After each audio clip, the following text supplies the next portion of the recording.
famille Traoré et tous les autres. On est là jusqu'à la fin. Qu'est-ce que ça t'évoque toute cette masse-là? Ça fait plaisir, ça m'évoque plein de choses, la solidarité, l'envie de dire non à l'impunité policière, l'envie de dire non au fait qu'on enlève la vie aux gens comme ça, c'est terminé. Et jusqu'à la fin, on va se battre. C'est que le début, ça.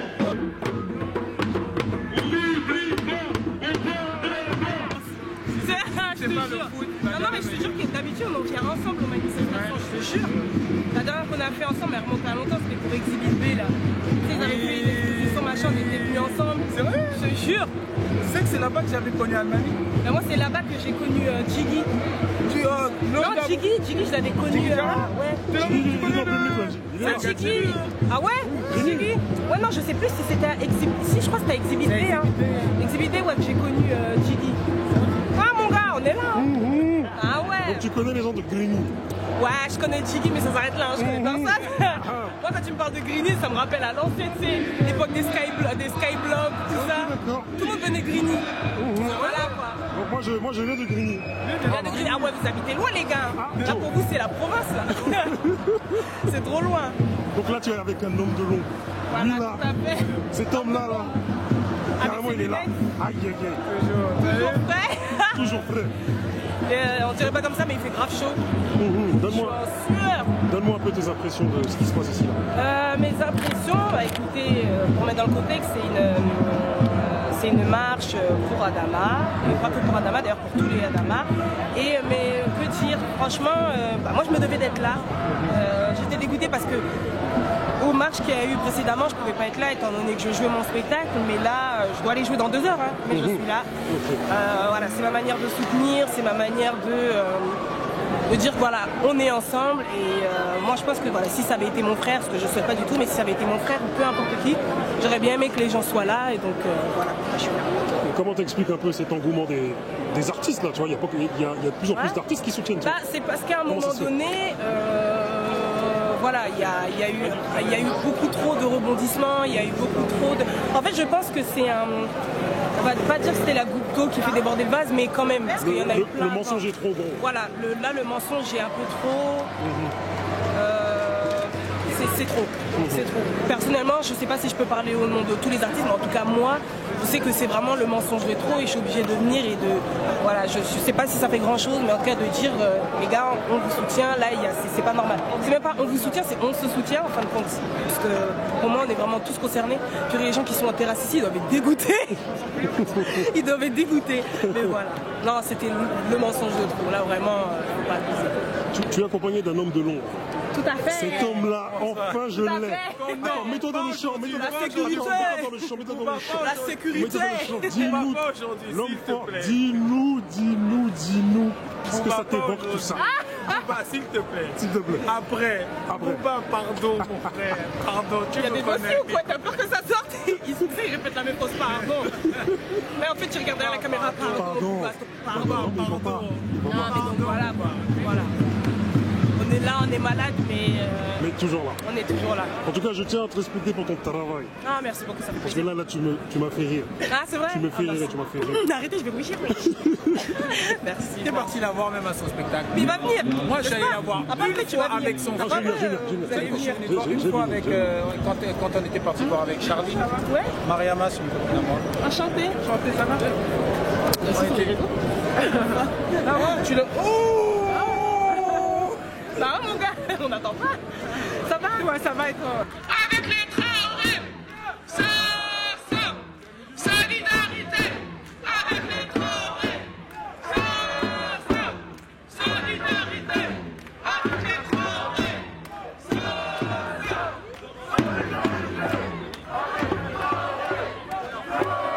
alors, on va tous se mettre là. Vous allez tous avancer. On va se mettre là. Entre la caserne. On va se mettre là-bas, sur la place. On va faire les prises de parole. On va commencer avec la prise de parole de Tata, la maman d'Adama.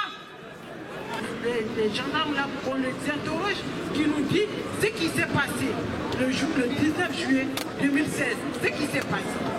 Qui nous dit la vérité parce qu'ils ont dit des choses, tout ce que nous on dit là, ça vient de la bouche des gendarmes. Parce que le jour qu'ils ont poursuivi Adama, ils ont parti tenir Adama dans une chambre, dans un appartement. Ils étaient trois sur Adama. Adama a dit, j'ai du mal à respirer. Ils ont continué à le faire fou. Jusqu'à ils ont sorti dans l'appartement. S'ils étaient morts avant qu'ils arrivent, ils n'allaient pas faire plus sortir Adama et de le faire marcher jusqu'à de le attendre 30 secondes et puis de le mettre dans le fourgonnet et de le monoter. Les pompiers sont venus. Ils disaient qu'il n'était plus sur la pluie de drogue, il n'était plus la pluie de l'alcool. Adama n'avait pas d'infection très grave. Adama, il n'avait pas le cœur qui est dépassé à la taille normale. Sans nous, la France, il n'est rien du tout. Ouais.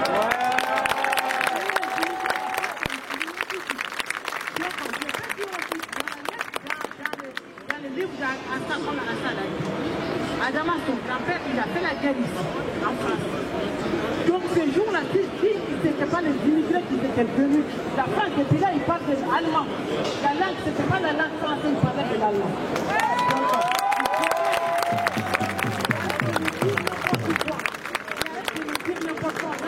On a la peau noire, mais on n'a pas les peaux noires.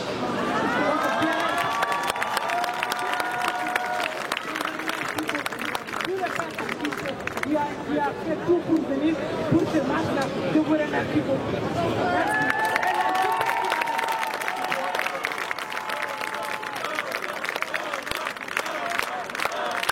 Il n'y a pas de mots pour vous remercier.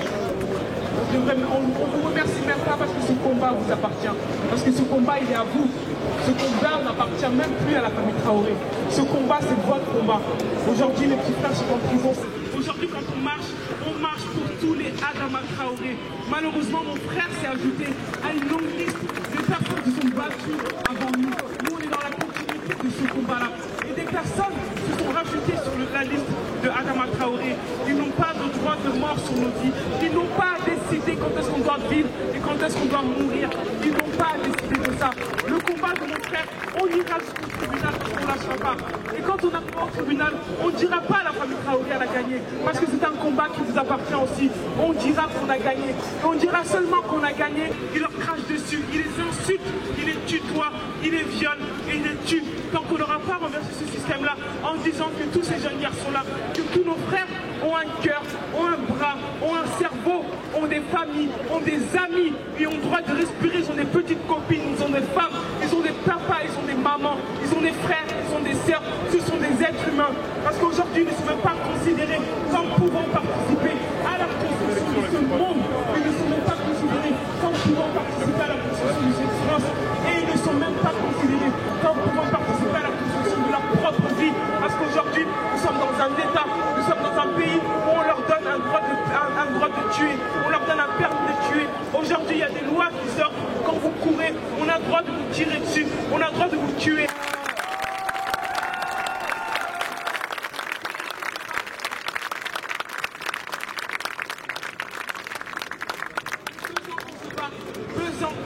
Ça fait 2 ans, c'est long. Il faut savoir qu'on nous fatigue psychologiquement, mentalement, physiquement et financièrement.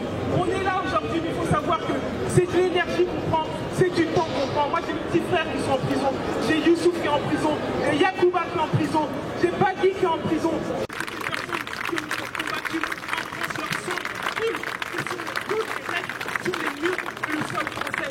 C'est France qui nous appartient. Ils ont tué mon petit frère, ils ont tué Adama, on ne lâchera pas. Adama aurait fait pire pour nous, Adama aurait fait pareil. Ils ont tué mon petit frère, on lui a enlevé la vie à 24 ans. Ils ont tué mon petit frère, on ne les lâchera pas. Mon frère, la mort de mon frère ne restera pas un fait divers. Aujourd'hui, vous en êtes la preuve. Aujourd'hui, vous êtes tous des Adama Traoré. Aujourd'hui, vous êtes tous porté le combat. Quand mon frère il est mort, on s'est tous levés. Ici, il y a tous les amis de mon frère, il y a tous les gens, les amis qui se sont levés le premier jour, ils se sont révoltés et ils ont dit on veut le corps d'Adama Traoré. Ils sont là, aujourd'hui le combat Adama, c'est eux qui ont fait en sorte que nous sommes là. Le combat Adama c'est un combat local qui vient de chez nous, c'est chez nous et on l'emmène à Paris, et on l'emmène ici et vous nous avez fait confiance, vous nous suivez parce qu'on marche pour tous les Adama Traoré.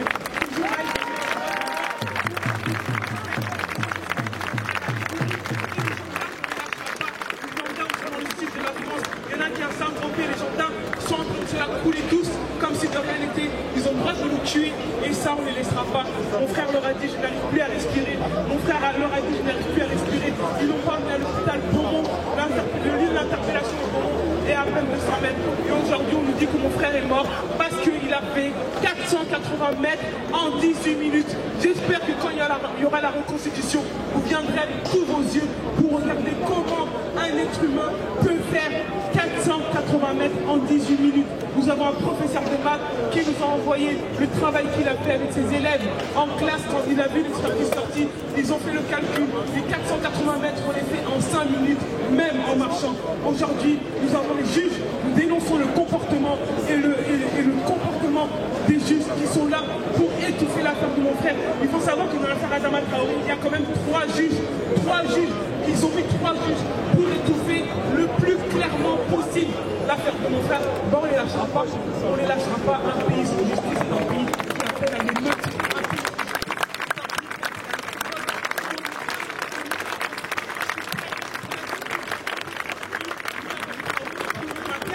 Aujourd'hui, tous les frères sont en prison car fait le travail dessus en ce moment depuis plusieurs jours pour mettre la pression sur les juges pour qu'elles puissent nous donner cette date de reconstitution et puissent entendre les gendarmes, que les gendarmes soient condamnés. Il faut qu'on examine un jugement. Il faut que quand on ira au tribunal de Paris, il faut qu'on soit tous là et qu'on puisse entendre en tout cas tout ce que ces juges, tout ce que ces gendarmes vont dire sur la mort de mon petit frère. Ils ont tué mon petit frère, ils l'ont laissé mourir comme un chien dans cette tour de gendarmerie. Ils nous ont même pas prévenus. Ils ont regardé ma mère droit dans les yeux en lui disant que votre fils est encore en vie alors qu'Adama est déjà mort depuis plusieurs heures. Si mon frère Yacouba et toutes les personnes qui étaient là, tous mes petits frères avaient été insistés, ils seraient peut-être partis à Adama, j'étais dans un étang. Si on n'a pas d'argent, pas accéder à la justice. Si on n'a pas d'argent, pas attaquer l'État. Par contre, eux, ils ont toutes les machines de guerre devant nous. Ils ont toutes ces grosses machines de guerre puissantes qui sont les prisons, ce sont la justice et la police et qui peuvent nous débouler et nous attaquer tout de suite. Il faut savoir que les gendarmes, tout est pris en charge sur eux. Ils peuvent faire toutes les actes qu'ils veulent. Ils sauront que ça sera gratuit pour eux. Donc on vous remercie. Aujourd'hui, c'est une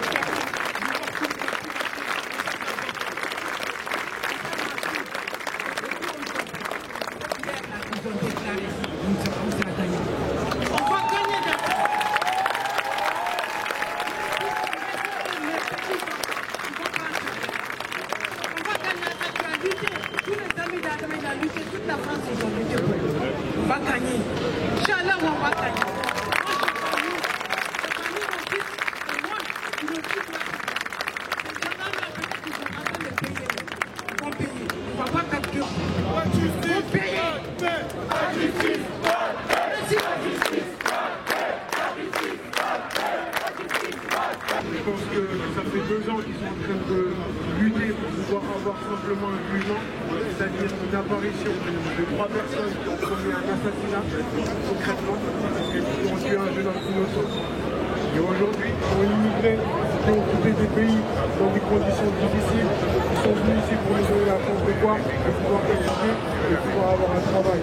Et quand ils sont venus ici, ils sont venus une seule chose, c'était la survie. C'est-à-dire travailler pour nous donner la chance d'avoir des vêtements, pour pouvoir aller à l'école et pour certains moments avoir une activité. Donc vous n'avez pas le temps de pouvoir se concentrer sur des choses pareilles quand il y avait des meurtres, des assassinats, des interpellations brusquées par là de la part des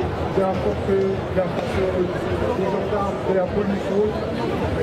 Ils ont simplement demandé leur solde d'être payés pour pouvoir rentrer chez eux et offrir quelque chose à leur famille. Ils sont révoltés parce qu'ils ont demandé leur paye qu'on ne leur a pas donné de la part du gouvernement français. Et ils ont été assassinés. Le camp de Caronne en 1944, ils ont été assassinés et bombardés par les tanks. Et aujourd'hui, c'est quelque chose qui perd pas aujourd'hui. Et je pense que la première chose, avant tout, c'est l'éducation. Savoir qui on est et la connaissance de soi. Et que je pense que ce combat-là, si on est tous ensemble, en tant qu'humains,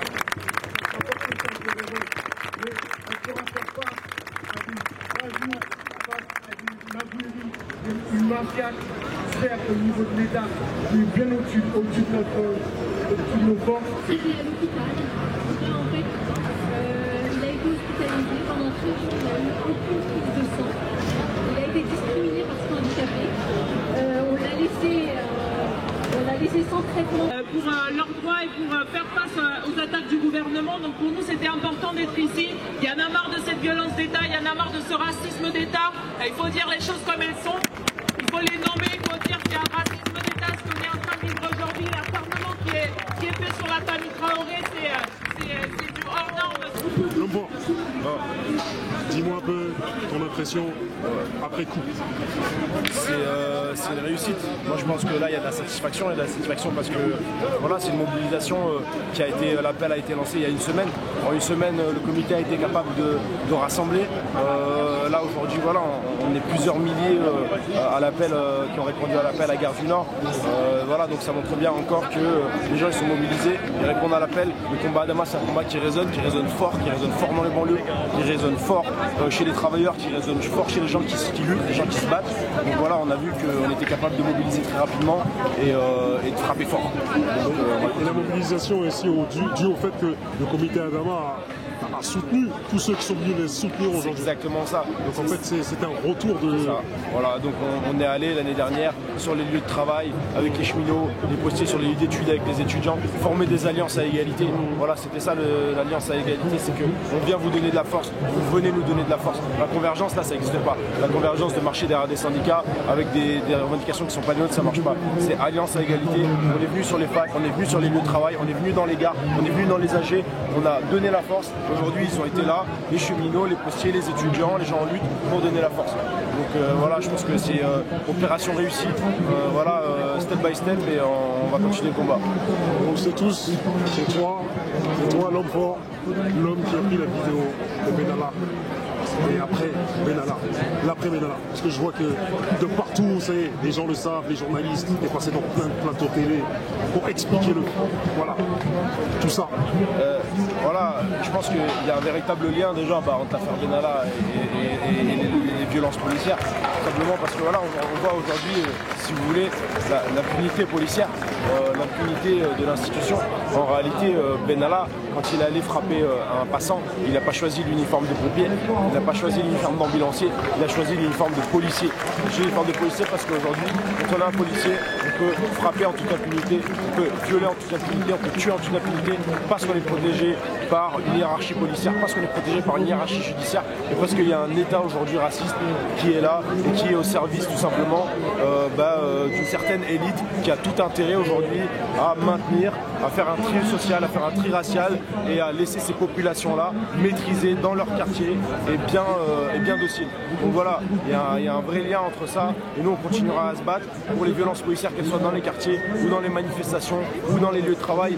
Hier il y a les salariés grévistes de l'hôtel Parc Hayat, de l'hôtel du Palace Hayat à Vendôme, et donc ils ont été aussi victimes aussi de la répression policière. La répression, ils ont été frappés d'abord par les agents de sécurité et ensuite par les policiers, et donc voilà, ces combats-là aussi sont extrêmement importants et on continuera, on sera là à chaque fois que nécessaire, et comme l'a dit Assa, on organisera une grande marche, on partira de Beaumont, on fera toutes les banlieues et on arrivera à Paris très fort, on arrivera sur les lieux de pouvoir pour demander des comptes. Et pour rebondir, parce que j'ai te laissé, parce que je sais que tu es pressé, on a tous vu au Sénat Benalla être auditionné par le Sénat, la commission du Sénat. On voit qu'il a été super bien coaché. On voit que l'appareil politique est très bien verrouillé. Qu'est-ce que tu en penses de ça? Moi, ce que je pense, c'est que les sénateurs, je pense que déjà l'Assemblée, la commission parlementaire d'enquête, la commission d'enquête parlementaire du Sénat a déjà mieux fait le boulot que la commission d'enquête parlementaire de l'Assemblée nationale. Déjà, ils l'ont convoqué. Simplement, voilà, on voit aujourd'hui qu'il n'y a pas de séparation des pouvoirs, que Macron appelle le président du Sénat la veille de l'audition d'Alexandre Benalla pour dire attention les gars, faites pas de conneries, voilà, je veille. Donc voilà, on voit bien que même la veille, Nicole Belloubet, la garde des Sceaux, elle se fait porte-parole d'Alexandre Benalla. Donc voilà, clairement, aujourd'hui, on voit bien que tout ce beau monde-là, ils bossent ensemble, ils se protègent entre eux. Et donc nous, on continuera à dénoncer ça et à montrer les liens et à montrer les conséquences de leurs actes, simplement. Disons-nous les choses avec les refs qui sont là. Comment allez-vous? On va bien. Ça va? Disons-nous les choses. C'est ça. Ah, je m'en souviens, le slogan. On va se le dire aujourd'hui. On se le dit. Monsieur, dis-nous un peu tes impressions. Mes impressions aujourd'hui, déjà, Déjà, je suis content d'avoir vu tout ce monde-là qui se sont mobilisés pour Adama Traoré. Ça fait énormément plaisir, ça fait chaud au cœur. Mais on espère que la justice soit faite. D'ici les 2 ans, on espère que la justice sera faite. L'homme fort, dis-nous tout. Nous c'est pareil, depuis 2 ans on est là, on se bat pour une justice qui n'a pas lieu et au contraire j'ai l'impression que ça empire et c'est pour ça que les gens se mobilisent. Et c'est vraiment touchant de voir qu'un combat pour tout un pays aujourd'hui a le nom d'Adama et ça fait quelque chose d'exceptionnel, c'est très rarement vu. J'espère que ça va continuer, que ça va aboutir à du positif pour les Traoré. L'homme fort. Alors moi, ce que j'aimerais dire, c'est que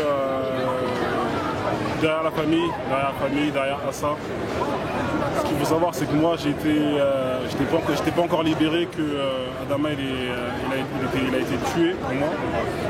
Et donc j'ai suivi cette histoire depuis le Bangladesh.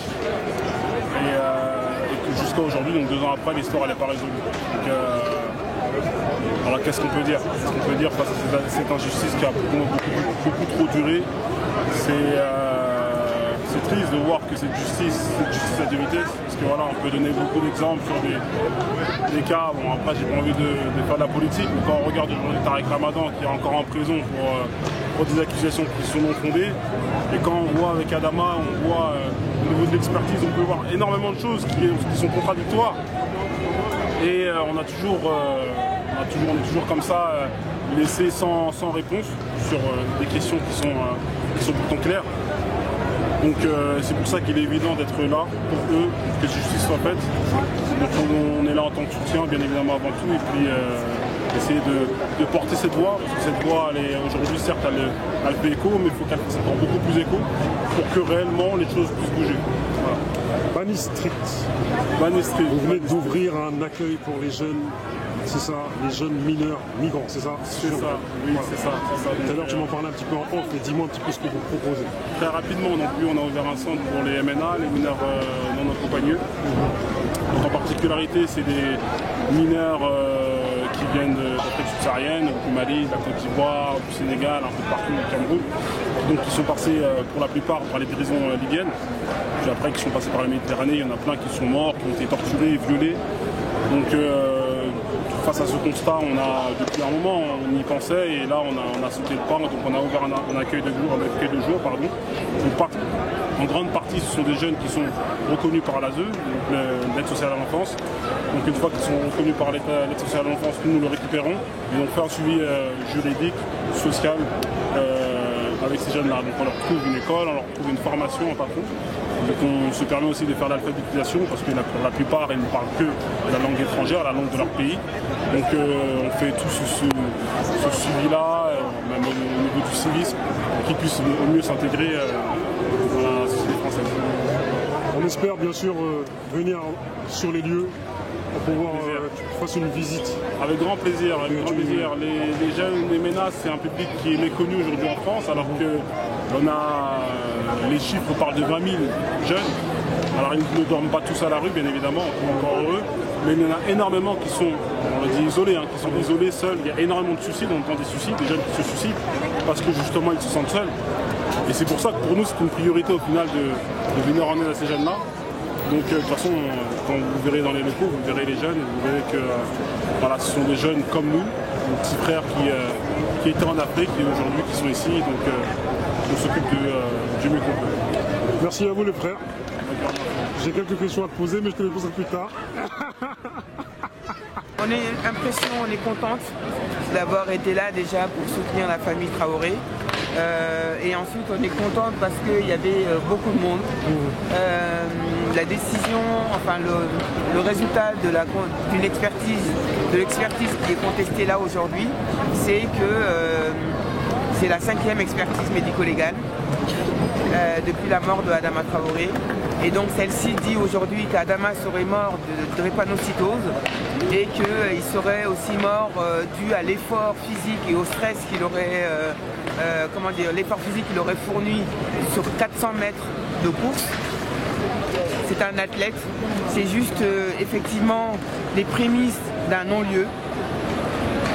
Et donc il était important effectivement d'organiser cette mobilisation aujourd'hui pour dénoncer ça. Et le fait qu'il y ait que plus d'un millier, je pense qu'il devait y avoir même 2 milliers de personnes aujourd'hui à cette mobilisation, ça c'est encourageant. Ça montre que effectivement les gens n'ont pas oublié, les gens sont toujours attentifs à cette affaire de violence policière, notamment sur l'affaire de Adama Traoré en particulier. Et donc voilà, on est là, on est vigilant sur la décision que la justice va rendre sur cette affaire-là, sur ce cas-là. Et donc voilà,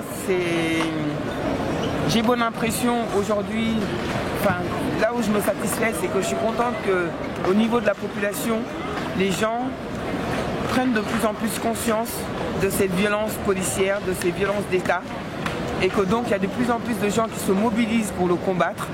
Et donc ça voilà, c'est réconfortant, mais on devrait toujours, à mes yeux, à mon sens, pour un tel événement, on devrait être des millions, tout simplement.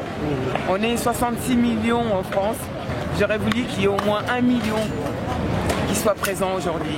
Pas juste 2000 personnes. 2000, c'est encore trop peu pour la gravité, pour l'ampleur du drame qu'on est en train de combattre, pour l'ampleur de cette... comment je peux appeler ça? Parce que pour moi, est-ce qu'il y a plus grave que la mort d'un homme en fait? Qu'est-ce qu'il y a au-delà de la mort d'un homme? Surtout quand cette vie a été prise par ceux-là même que nous pensons être là pour protéger, sauver les vies, pour protéger les vies. Ceux que la société a missionné pour protéger la vie, c'est eux qui prennent nos vies, qui volent nos vies. Et donc, c'est qui? C'est l'État. Voilà, je le nomme, c'est la police de l'État. C'est le pouvoir de l'État qui permet à ces policiers de nous tuer et de s'en sortir. Et donc, si l'État ne nous protège pas, comment fait-on? On se laisse tuer, exterminer? Chaque mois, on va compter nos victimes et pleurer et c'est tout? Non, on se bat. Il faut continuer à se battre. Et donc, voilà, plus nombreux nous serons et mieux nous serons entendus par cet État criminel. Et je pense que le rapport de force sera uniquement par rapport au nombre. C'est le nombre qui va établir le rapport de force. Si nous sommes 100 ou 200, ça fait des années que ça dure. Ça fait des décennies que des familles se battent. Ma propre famille se bat depuis 11 ans aujourd'hui. Et nous étions effectivement trop peu nombreux pour être entendus par l'État, pour instaurer ce rapport de force. Et j'espère que l'affaire de Adama Traoré, vu le nombre qu'il y a aujourd'hui, j'espère que ce chiffre va continuer à grossir, et qu'on arrivera à un tel point que l'État et les magistrats n'auront pas d'autre choix que de rendre justice. Et évidemment, comme on est en guerre contre l'État, eh bien, comment dire, il est de bonne guerre qu'effectivement on a des prisonniers politiques. L'État a fait des prisonniers dans cette famille. C'est les 5 frères de Assad et de Adama qui sont enfermés aujourd'hui. On veut qu'ils soient libérés. Il faut qu'ils soient libérés. Ils n'ont commis aucun crime. Et d'après ce que j'ai entendu dans les déclarations de Assad, il n'y a pas que 5 frères.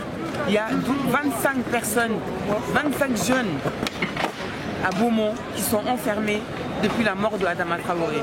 Et leur seul délit, leur seul crime, c'est d'avoir revendiqué, d'avoir osé exiger que justice soit rendue à Adama Traoré. Et donc aujourd'hui, l'État s'acharne sur cette famille, l'État s'acharne sur les soutiens de Adama Traoré. C'est de la répression, c'est des représailles, mais ça ne nous fera pas abandonner pour autant. Peu importe le risque qu'on encourt à soutenir cette famille, eh ben on continuera à le faire. Merci à vous. Merci. Disons-nous les choses avec le Genzu Clan. Voilà. Comment allez-vous? Ça va et toi? Ça va tranquille. Tranquillement. Comme je disais, j'ai vu votre dernier clip là. Il y en a qui tapent les pas de danse, tout ça en mode salsa. Tout ça. On voyage. Comme je dis, vous êtes grave, je vois que vous êtes soutenu. Parce que les vues augmentent assez rapidement, tu vois. Voilà, c'est ça. Ça fait plaisir, hein. Que les gens continuent à aller voir. Soyez curieux, tu vois. Nous, c'est Genzu Clan, il y en a qui connaissent pas, il y en a qui connaissent. Allez voir d'autres horizons, on essaie de vous faire voyager. C'est quoi un peu vos impressions sur cette marche, le combat de la famille Adama, tout ça, Traoré? Non mais c'est bien, tu vois, ça voit que la sœur elle lâche pas, elle continue. Et nous on peut être que derrière, hein, suivre le truc, tu vois. Et voilà, faut pas lâcher. Il y a la famille Traoré, il y a beaucoup de familles où ça se passe dans les quartiers. Et voilà, tu vois, ça c'est un truc qu'il faut pas lâcher, tu vois. Ça rappelle tout le monde, tu vois. C'est ça, c'est ça. Ça rappelle tout le monde. C'est Adama aujourd'hui, c'est Adama, demain c'est Mamadou, demain c'est l'autre, tu vois. C'est-à-dire, on se sent tous concernés, on devrait tous se sentir concernés parce que on est tous des jeunes immigrés africains issus de quartier. On connaît les rapports conflictuels avec la police. Ça nous est arrivé plusieurs fois, plein de trucs mystiques. On aurait pu perdre la vie plein de fois. Donc on est très bien, on est concerné à 400% par ces trucs-là. Tu vois, on est obligé de venir, donner de la force, du soutien, même si on reste dans le coin, mais on soutient, on est là. On pousse avec la famille. En plus la sœur, on voit qu'elle a beaucoup d'énergie. Et ça doit être fatigant, tu vois, on se met à sa place. Ça doit être fatigant, ça doit être épuisant. En plus, ils ont mis les frères en prison, tout ça. 5 frères en prison, quand même. Et 25 gars du quartier en prison. 25 gars du quartier sont en prison. C'est la pression. L'autopsie psychologique, là, le dernier rapport d'autopsie. On est cons, nous, tu vois ce que je veux dire. Normalement, tu vois, tout le monde devrait être scandalisé. Mais le problème, nous, dans les quartiers, c'est que chacun pense qu'à lui. Et quand tant que ça t'arrive pas à toi, tu ne seras pas concerné. Et c'est comme ça qu'ils nous ont eu divisés pour mieux régner. C'est une société individualiste. Malheureusement, on est tombé dans le panneau, tu vois. Nous, on est là, on n'a rien à gagner. Enfin, on n'a rien à gagner. On n'est pas directement concernés, mais on est concernés, mon frère. Concernés.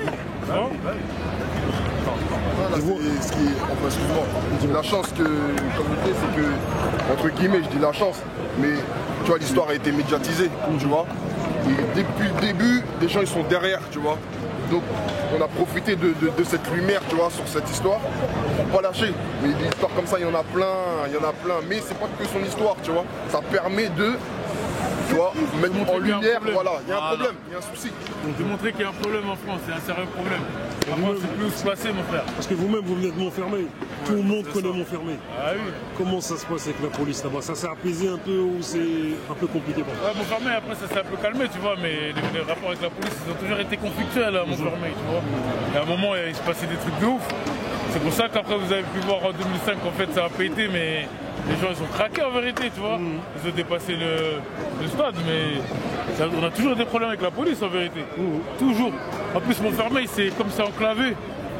En fait, on est un peu isolé, ça veut dire qu'ils pouvaient nous faire ce qu'ils voulaient en fait. En crachant, tu vois, ils nous disaient ce qu'ils voulaient, ils faisaient ce qu'ils voulaient, ils gonflaient les gens comme ils avaient envie de les gonfler. Il n'y avait pas de justice en fait. Et même là, en vérité, il n'y a pas de justice. Regarde là ce qui se passe encore. Non, on a toujours eu des conflits, nous, avec la police. Tout le monde. Que ce soit le gars qui va à l'école, que ce soit le gars qui fait rien de sa vie, il n'y a pas de différence, tu vois. Tout le monde a subi, à un moment donné, une injustice. Peut-être il y en a c'était léger, il y en a c'était un peu plus lourd, il y en a ils ont trouvé la mort, il y en a ils sont allés à l'hôpital, il y en a, tu vois, l'outrage de rébellion. Parce qu'ils te tapent, après ils te chargent en outrage de rébellion. C'est-à-dire à la fin tu les payes. Ils t'ont tabassé, c'est toi qui les payes. C'est souvent ça. Et comme je vous l'ai dit en off, j'aimerais bien venir à Montfermeil, vous prendre un peu en immersion dans votre quartier. Voilà, comme on t'a dit en off, t'es le bienvenu, frérot. T'es le bienvenu. Normal. Donc on va se le faire tranquille. Tranquille. Je me déplacerai. À l'aise. Vous me présentez votre quartier, comment ça se passe, un peu l'histoire et l'histoire de votre groupe et votre concept. En plus, on a plein d'amis en commun en réalité. J'ai vu, la dernière fois, t'étais au Groomers Barbershop. Aïe, t'inquiète pas, je vous suis.